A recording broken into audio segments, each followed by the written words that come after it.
L'actualité ce mardi, le vote en plénière du projet de loi portant constitution de la République de Côte d'Ivoire. Les travaux se déroulent en ce moment à l'Assemblée nationale et sur place, notre envoyé spécial est Alexis Ouedraogo. Nous la retrouverons dans quelques petites minutes. Les filles à l'honneur aujourd'hui 11 octobre. Le monde entier les célèbre. À l'occasion de la 5e édition donc, de la journée des filles, le gouvernement réitère son engagement à éliminer les obstacles qui pourraient entraver leur avenir. Et puis Haïti dévasté par l'ouragan Matthew, le bilan est lourd, plus de 1000 morts enregistrés. Un deuil national a été décrété. Une épidémie de choléra menace plusieurs personnes. Voilà pour les titres. Madame, Monsieur, bonjour et bienvenue dans ce journal. Je vous le disais tantôt, la Côte d'Ivoire est en passe de se doter d'une nouvelle constitution. L'avant-projet soumis mercredi dernier par le chef de l'État aux parlementaires fera le 30 octobre prochain l'objet de référendum. Mais avant, il faudrait qu'il soit adopté. Les députés sont donc en plénière depuis quelques heures maintenant. Et sur place, notre reporter Alexis Ouedraogo nous en fera écho. Nous la retrouverons donc dans quelques petites minutes. Mais avant, nous parlons des activités du Premier ministre, le Premier ministre Daniel Kablan-Duncan, qui est de retour des États-Unis après un séjour à Washington où il prenait part aux assemblées annuelles du groupe de la Banque mondiale et du FMI. Une mission fructueuse, c'est ce que nous dit Adama Kone. Les assemblées annuelles du Fonds monétaire international et du groupe de la Banque mondiale, ce ne sont pas seulement les réflexions en salle. C'est aussi les rencontres de proximité entre pays et avec les opérateurs économiques. Tour à tour, le Premier ministre ivoirien a reçu en audience plusieurs personnalités. D'abord, l'agence de coopération japonaise venue réaffirmer sa détermination à marcher sur le chemin du développement avec la Côte d'Ivoire. C'est décidé et que les deux pays, la Côte d'Ivoire et le Japon, vont travailler ensemble pour que les produits à projet se développent plus rapidement dans le futur. Ensuite, les opérateurs économiques ont suivi. Face à la délégation du Crédit Suisse, la partie ivoirienne semble avoir été convaincante sur les opportunités d'investissement. Un rendez-vous ferme est donc pris. Nous avons écouté avec beaucoup d'attention et nous espérons venir sur place en novembre ou en décembre pour faire le suivi, avec évidemment l'espoir qu'on pourra avoir un rôle beaucoup plus actif en Côte d'Ivoire. Une autre banque, la Standard Chartered Bank, déjà présente en Côte d'Ivoire, l'institution veut prendre un nouvel envol. C'était essentiellement un point d'étape pour lui exprimer les souhaits que nous avions et également les projets que nous avions au niveau de notre banque en Côte d'Ivoire. Dernier opérateur, la Citibank. Après 40 années de présence en Côte d'Ivoire, elle s'engage dans un nouveau contrat de développement. C'est que la Côte d'Ivoire était un centre pour Citi dans l'Afrique de l'Ouest. Donc à partir d'Abidjan, on gère 5 pays effectivement dans la sous-région. Et le deuxième, c'est de dire que Citi a fait des propositions à son Excellence en ce qui concerne les financements du développement en Côte d'Ivoire. Sur deux types de propositions de financement. Un classique de type eurobond, comme la Côte d'Ivoire a déjà fait encore. Et la deuxième partie serait d'aider à arriver sur le marché à l'aide des agences multilatérales. Les activités du Premier ministre se poursuivent entre audiences, panels, séances de travail et visites, avec à la même boussole le plan national de développement PND 2016-2020 pour lequel il faut mobiliser 30 000 milliards de francs CFA. Progrès pour les filles, progrès pour les objectifs, un mouvement mondial à travers des données sur les filles. C'est le thème de la 5e édition des Journées des filles, journée célébrée donc aujourd'hui, 11 octobre. Et à l'occasion, le gouvernement a réitéré son engagement à éliminer les obstacles qui pourraient entraver leur avenir. Grâce Kando. La Journée internationale de la fille a été instituée par les Nations unies pour promouvoir les droits des filles, combattre les différentes formes de discrimination et surtout mettre en évidence les inégalités entre les filles et les garçons. Selon les statistiques disponibles, dans le monde, une fille sur 3 se marie avant d'avoir atteint l'âge de 18 ans. Les filles qui deviennent épouses en étant enfants sont privées d'éducation. Ces filles sont plus exposées aux violences physiques et sexuelles et mettent au monde des enfants avant d'y être préparées physiquement et émotionnellement. Le gouvernement met en œuvre de vastes programmes pour éliminer les obstacles qui pourraient entraver l'avenir des filles. Il s'agit du programme de lutte contre les grossesses précoces pour leur permettre d'achever les études secondaires et universitaires. Du programme d'autonomisation socio-économique qui donne, à travers nos institutions d'éducation et de formation, une seconde chance aux filles déscolarisées et non scolarisées de s'insérer dans les secteurs de l'emploi et de l'entrepreneuriat. Cette journée internationale de la fille est l'occasion de demander aux jeunes filles de s'accrocher au programme de coaching et d'accompagnement individuel à travers le compendium des compétences féminines de Côte d'Ivoire que le gouvernement met à leur disposition. Célébration aujourd'hui donc de la journée des filles, l'occasion d'un plaidoyer pour l'amélioration de leurs conditions de vie. On en parle avec Patricia Omou-Etia. Le mariage d'enfants fait partie des problèmes faisant particulièrement obstacle au progrès des filles. Les données sont préoccupantes. Dans les pays en développement, une fille sur 3 se marie avant d'avoir atteint l'âge de 18 ans. C'est dire que, chaque jour, l'avenir de 47 000 filles s'égare. Dans le monde, parmi les adolescentes âgées de 15 à 19 ans, une adolescente sur 7 est aujourd'hui mariée. On estime actuellement à 700 millions le nombre de filles mariées avant l'âge de 18 ans. Plus du tiers d'entre elles l'ont été avant l'âge de 15 ans.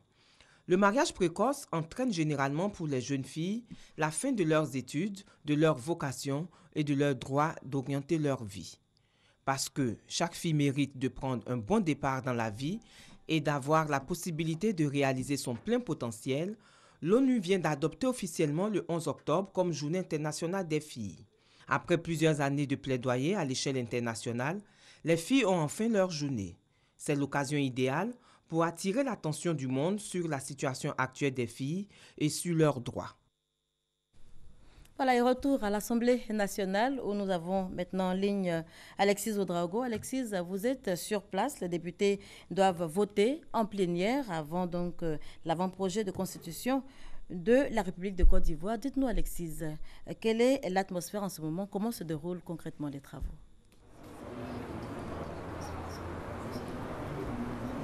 Bonjour Michel Mambo. Les travaux vont bon train ce matin à l'Assemblée nationale. Ce matin donc, sous le coup de 10h45, le président de l'Assemblée nationale, Soro Guillaume, a procédé à l'ouverture de la session. Sur les 250 députés siégeants, 239 prennent part donc à cette session plénière. 11 absents, ce qui permet que le quorum soit largement atteint. Premier à prendre la parole, la Commission des affaires générales et institutionnelles qui a procédé à la lecture du rapport de la séance du vendredi dernier. Les députés sont présentement en train de se prononcer sur ce rapport. Dès qu'il sera validé, autre étape importante de cette rencontre, l'appropriation de l'avant-projet de loi dans son entièreté. Les députés devront l'analyser article par article pour discuter et procéder à davantage d'éclaircissement. Et bien sûr, il faut noter, Michel, je vous rappelle, ces chiffres, 50 chapitres et 184 articles donc, qui seront soumis à la capacité des députés. Plusieurs invités sont présents pour cette plénière, notamment le ministre d'État, ministre des Relations avec les institutions. Et toutes nos excuses pour la mauvaise qualité du son. Nous retrouverons certainement dans quelques minutes seulement Alexis Ouedraogo. Mais avant, on poursuit ce journal. L'ONG Save the Children s'inscrit dans la dynamique de la scolarisation de la femme. Elle lance une campagne intitulée « Aucun enfant oublié », une campagne pour inviter les populations à la scolarisation des filles. On en parle avec Éric Gouré. L'équipement des écoles primaires en table-banc demeure une priorité pour de nombreuses collectivités décentralisées en ce début de rentrée scolaire. À Divo, dans la région du Lodjibois, les écoles primaires des villages de la commune viennent de recevoir cet équipement. Plus de 400 tables-bancs métalliques d'une valeur de 10 millions de francs CFA pour les 3 inspections de l'enseignement primaire, dont de la mairie de Divo. Une contribution de la mairie à un apprentissage dans de meilleures conditions. La cérémonie de remise officielle de ces tables-bancs a réuni les autorités administratives, éducatives, les responsables des COGES des villages concernés, ainsi que la municipalité. Amédée Kofi Kwaku, maire de Divo, a exprimé l'engagement de son conseil municipal à œuvrer pour une éducation de qualité dans sa localité. Il a exhorté les filles et fils de la région de Lodjibois à accompagner l'école, une initiative saluée par le corps préfectoral. Le représentant de l'administration publique a demandé au maire de continuer ses actions en faveur de l'école dans les villages, lieux où les taux d'abandon et d'échec sont élevés. Le nouveau directeur régional de l'éducation nationale est revenu sur les cours du mercredi, des cours qui sont respectés à 90% dans sa circonscription. Le déficit en table-banc dans les écoles primaires publiques des villages de la commune de Divo s'élève à environ 800. Et vous l'avez certainement rectifié par vous-même, il s'agissait plutôt d'une remise de 400 tables-bancs métalliques d'une valeur de 10 millions de francs CFA. C'est un don de la mairie de Divo aux écoles primaires publiques des villages de la commune. Et on en parlait avec Soro Corona et Kader Sogodogo. Vous verrez maintenant en image la maison de la presse d'Abidjan a un nouveau directeur général en la personne de Karamoko Bamba. Après un appel à candidature, il a été officiellement investi lundi dernier, et ce pour un mandat de 1 an. Et sa priorité, il nous l'a confié, c'est le renforcement des capacités des hommes de médias. Un chèque de 2 500 000 francs CFA pour les femmes de Guibérois. C'est un fonds octroyé par une fille de la région. Elle entend ainsi aider ses sœurs à entreprendre des activités génératrices de revenus. Thérèse Tapeyouboui pour les détails. Rendre les femmes de la localité de Guibérois, située dans le département de Gagnoa, financièrement autonomes par la réalisation de petits projets générateurs de revenus, c'est l'objectif que vise Belmondo Dogbo, fille de la région. Elle vient en effet de mettre sur pied un fonds dénommé Fonds Belmonde d'entraide. La cérémonie de lancement de ce fonds a eu lieu récemment à Guibérois. La donatrice a rappelé à cette occasion que la survie du fonds dépendra du sérieux de son comité de gestion que dirige Dizoa Afri. Les femmes de Guibérois ont également reçu une broyeuse de manioc de Belmonde Dogo. Elle a demandé aux femmes d'abandonner les querelles inutiles et d'œuvrer dans la solidarité pour leur épanouissement. Après les dons aux chefs de 2 villages, Belmonde Dogo a remis des kits scolaires aux meilleurs écoliers de l'inspection de l'enseignement primaire de Guibérois. Les populations ont exprimé leur gratitude à la donatrice et ont promis de gérer au mieux le fonds qui a été mis à leur disposition. Le Conseil Café Cacao fait également parler son cœur en faveur des populations rurales. À Mposa, dans la sous-préfecture de Kouakro, région du Sud Komoué, le centre de santé vient de recevoir une ambulance. Véritable soulagement en tout cas pour les populations, c'est ce que nous dit Herman Niamia. Au début de mois, nous avons perdu une femme qui venait d'accoucher par suite de complications obstétricales.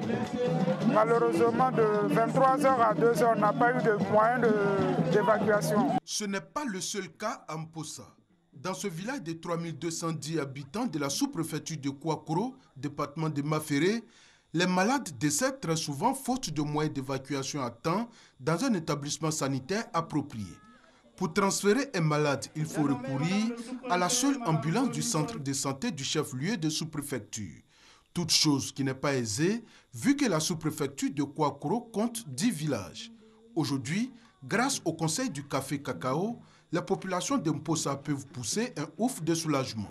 Cette structure vient de doter le centre de santé du village d'une ambulance. Ce moment solennel est, pour le conseil du Café Cacao, un prétexte pour célébrer les productrices et producteurs de café et cacao de la zone. Vraiment, c'est une grande satisfaction. Il faut dire que c'était vraiment difficile avant parce que les femmes en couche, on les prenait comme il y a un peu de taxi-moto dans le village.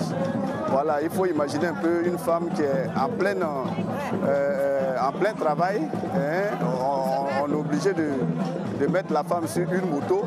Recevant l'ambulance, le sous-préfet de Mpossa a invité les populations à l'entretenir avant de leur rappeler qu'elle devra servir les autres villages dépourvus de centres de santé. S'il y a un malade à Dadesso ou à Moissoué ou à Niamey-Lessa, lorsqu'on aura besoin de l'ambulance, s'il vous plaît, il faudrait que l'ambulance puisse aller sauver vos frères qui sont là-bas. Il ne faudrait pas qu'on me dise qu'il y a un funérail en Mpossa, donc on a pris l'ambulance pour aller charger le manioc. Les populations n'ont pas caché leur joie de recevoir cette ambulance. Elles l'ont traduite par des danses et des dons à leurs bienfaiteurs. Et on reste à l'intérieur du pays, précisément dans le nord de la Côte d'Ivoire, en prélude à la Journée mondiale de la vue. Le programme national de santé oculaire et de la lutte contre l'onchocercose, en collaboration avec la mairie de Korogo, a initié un camp, dit camp ophtalmologique 2016. Et nous sommes à Korogo, je vous l'ai dit tantôt. 100 interventions chirurgicales sont prévues au cours de cette activité qui va durer 5 jours. C'est ce que nous dit Kader Sogodou. À partir de la deuxième semaine du mois d'octobre de chaque année, la Journée mondiale de la vue est célébrée. Une occasion qui est mise à profit par le ministère de la Santé et de l'Hygiène publique à travers le Programme national de santé oculaire pour mener des actions sociales concrètes sur le terrain. Ainsi, un camp ophtalmologique a vu le jour.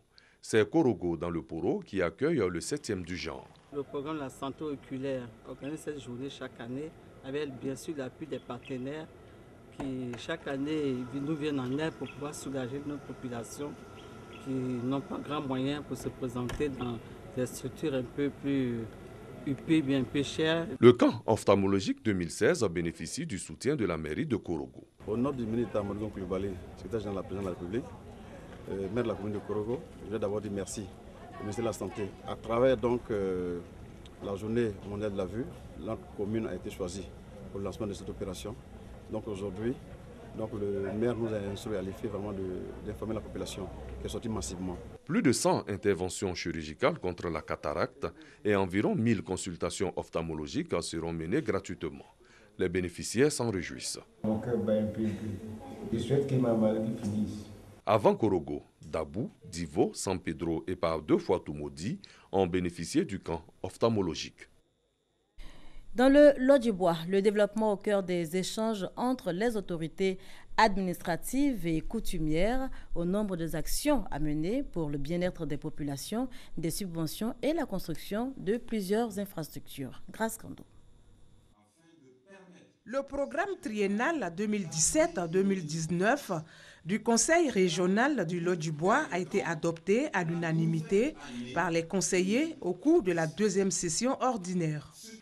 Ce programme se décline en 21 actions. Il servira notamment aux subventions et aides avec un coût de plus de 300 millions de francs CFA. Une autre enveloppe de plus de 3 milliards a été aussi dégagée. Elle sera utilisée pour la construction d'infrastructures. En marge de la session ordinaire du Conseil régional du Lot-du-Bois, il a été procédé à la remise de matériel médical au CHR de Divo. Ce don comprend entre autres un lit d'opération chirurgicale et un stérilisateur. La pose de la première pierre de la future antenne du centre de transfusion sanguine de Divo a eu lieu. Un centre qui permettra de résoudre définitivement la question de la rareté du sang dans la région qui occasionne chaque jour de nombreuses pertes en vie humaine. 9 pays africains réunis en Côte d'Ivoire pour convenir d'un cadre régional commun pour une meilleure production d'huile de palme en Afrique de l'Ouest. L'atelier se déroule ici même à Abidjan. Herman Guivet nous en parle. 2e pays africain producteur d'huile de palme, 9e pays sur le plan mondial, la Côte d'Ivoire veut être un acteur majeur du positionnement de cet or rouge, mieux un acteur de sa pérennisation. Le pays accueille sur son sol plusieurs pays africains engagés pour le même objectif, assurer la durabilité de l'huile de palme en Afrique. L'huile de palme est l'un des produits agricoles prisés en Afrique. Et beaucoup de pays africains sont producteurs de cette huile de palme en Afrique de l'Ouest et en Afrique centrale. Mais malheureusement, cette huile de palme est plus ou moins attaquée au niveau international et elle est accusée de déforester. Et cette déforestation cause beaucoup de dégâts au niveau des changements climatiques. Et donc, les gouvernements de ces différents pays-là ont pris le devant pour s'asseoir autour d'une table, pour réfléchir à des actions de lutte contre la déforestation pour une huile de palme durable. Au niveau national également, les différents ministères ont pris les devants et avec nos collègues des autres pays, nous allons produire un document donc, qui sera appliqué dans tous les pays. Mettant à profit les progrès importants et rapides enregistrés à l'échelle nationale et régionale, les acteurs de la région s'emploient à présent à préparer l'accord régional qui doit être signé par les ministres des 9 pays à l'occasion de la conférence annuelle des Nations Unies sur le climat, la COP22, qui se tiendra à Marrakech au Maroc en novembre 2016. L'initiative pour l'huile de palme en Afrique de la TFA 2020 entend œuvrer pour une filière huile de palme prospère qui génère des emplois et des richesses pour les communautés locales dans le respect de la soutenabilité environnementale et sociale et dans un souci de protection des forêts tropicales de la région. Les habitants du village de Diangoménou sont sur la voie du développement. Diangoménou, c'est dans le département de Toumoudi. Le village vient d'installer son chef. Il a été officiellement reconnu et il fait du mieux-être des populations une priorité. C'est ce que nous dit Herman Niamien.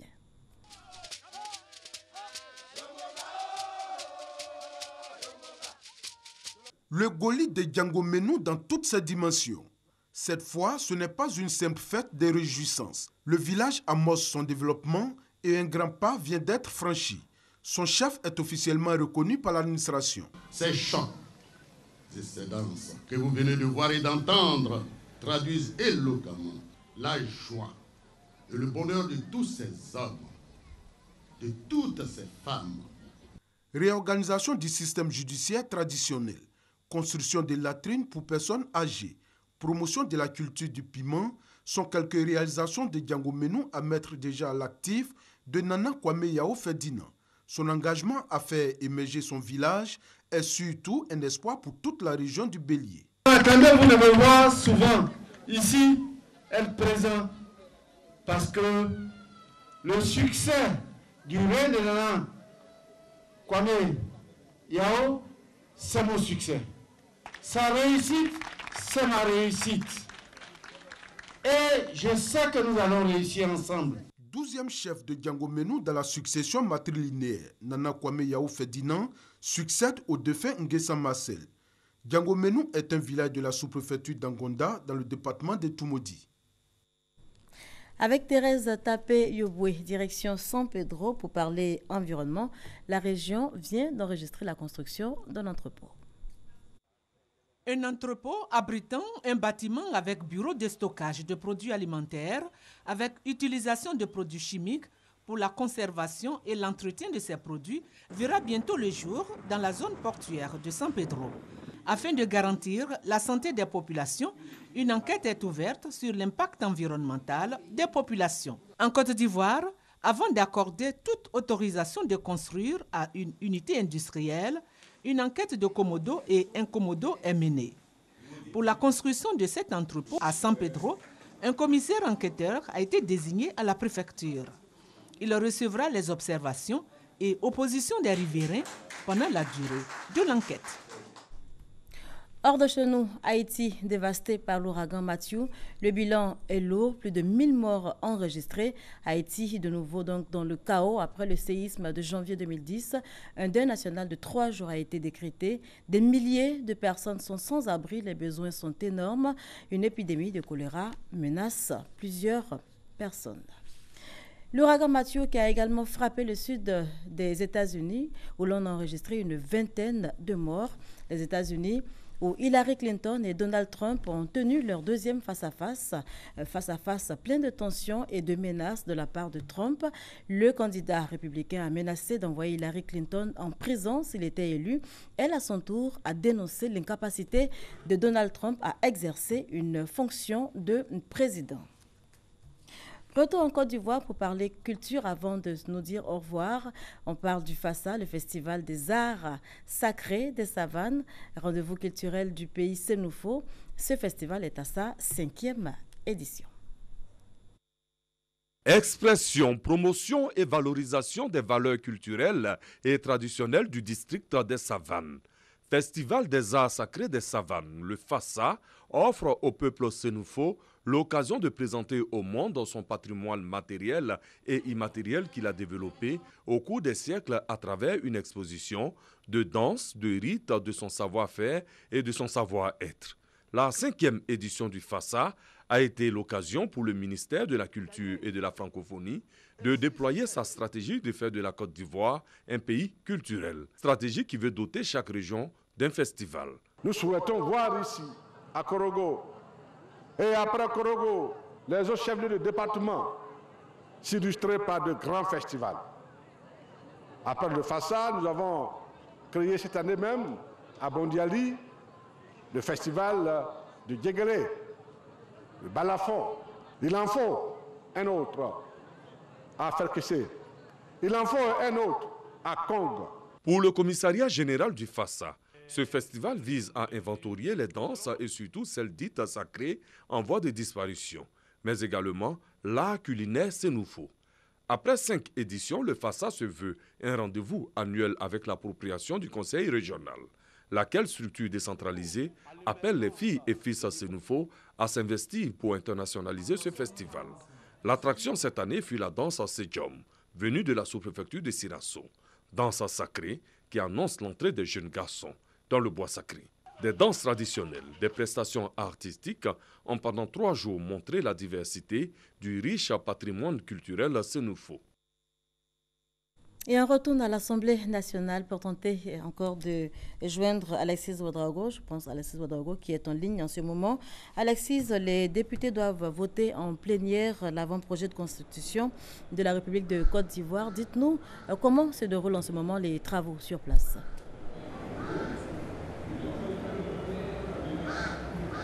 Alors, rebonjour Michel Mambo. Je vous le disais tout à l'heure, c'est sous le coup de 10h45 que le président de l'Assemblée nationale, Soro Guillaume, a procédé à l'ouverture de cette plénière. Sur les 250 députés siégeants, 239 ont répondu présents, soit 11 absents. Le quorum étant largement atteint, les travaux ont commencé avec la prise de parole de la Commission des affaires générales et institutionnelles qui a procédé à la lecture du rapport de la séance du vendredi dernier. En ce moment, les députés sont en train de donner des réactions, de faire des réactions sur justement ce rapport. Au terme de cette étape, ils devront s'approprier maintenant l'avant-projet de loi en lui-même, article par article. Ils discuteront de cet avant-projet de constitution avant de passer au vote, un vote qui se fera à main levée, article par article. Puis ensuite viendra l'avant-projet de loi dans son entièreté qui sera soumis à vote, qui se fera cette fois-ci en vote secret. Ce qu'il faut préciser, Michel Mambo, c'est que cette session cristallise des attentions. Plusieurs invités, au rang desquels le ministre d'État, ministre des Relations avec les institutions. Aujourd'hui, Michel Mambo de préciser si le oui l'emporte. Pour l'instant, on ne peut pas se prononcer sur ce point, mais si le oui l'emporte, cet avant-projet de loi sera pris en considération par l'Assemblée nationale. Il sera remis au chef de l'État, il sera publié au journal officiel, puisque la loi fait obligation aux citoyens de savoir ce qui est inscrit dans cette constitution avant d'aller au référendum. Et vous l'avez dit, Alexis Ouedraogo, ce vote cristallise toutes les attentions. Vous nous en ferez certainement écho dans nos prochaines éditions. Nous, on vous dit tout simplement au revoir. Merci de nous avoir suivis. Passez un excellent après-midi.